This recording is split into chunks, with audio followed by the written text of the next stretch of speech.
A daycare at the center of a 10-on-your-side investigation will shut down for good Monday. Staff at the Larchmont Baptist Church Infant Care Center lost a 1.5-year-old boy late last week. It took hours before anyone noticed, and the child was finally found safe.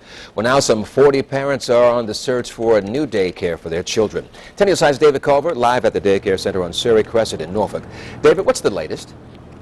Don, this is the very last morning that parents will be dropping their children off here at the Larchmont Baptist Church Infant Care Center. We learned late yesterday that the pastor of the new church in this building, that's Crossroads Church, has decided to shut down the daycare center. Now, one former employee, we spoke with her, she said these issues, they're not new, they're not surprising. She actually said that she warned the daycare center board back in 2009. You have people who pretty much trust a stranger to keep their children for 8 hours a day while they're at work. And they're trusting these people to keep their kids. For 4 years, Nicole Evans worked here, the Larchmont Baptist Church Infant Care Center. During that time, Evans says what she witnessed upset her. I saw the things that were happening, and people was always asking me, why didn't you quit? Why didn't you just leave? Those were little kids there, you know, from 6 weeks to 5 years. They don't have a voice. They don't have anybody to say, okay, take up for me when their parents aren't there. Norfolk 911, where's your emergency?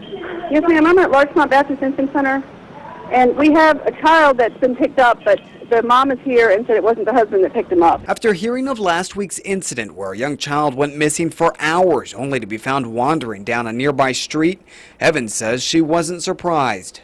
Where's the trust when you drop your child off and you come to pick them up and they're gone? When I saw it on the news, I was like, oh my God, it could have been avoided 2 years ago. Evans has a lawsuit pending against the center's director, Kim Carmy. She says Carmy fired her for refusing to sign a false statement about another employee let go.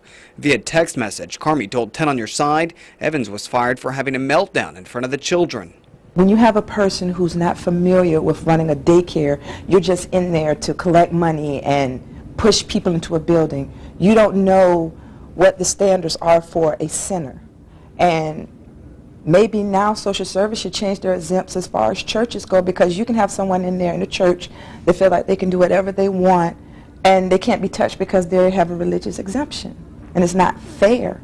It's not fair at all to the children, to the parents, and to the employees. And we should mention social services is still investigating this incident. If you look behind me, you can see that the center says that they're still enrolling, but after talking yesterday with the pastor of Crossroads Church, we know that's not the case. In fact, they will not reopen come Monday morning. Reporting live in Norfolk, David Culver, 10 on your side.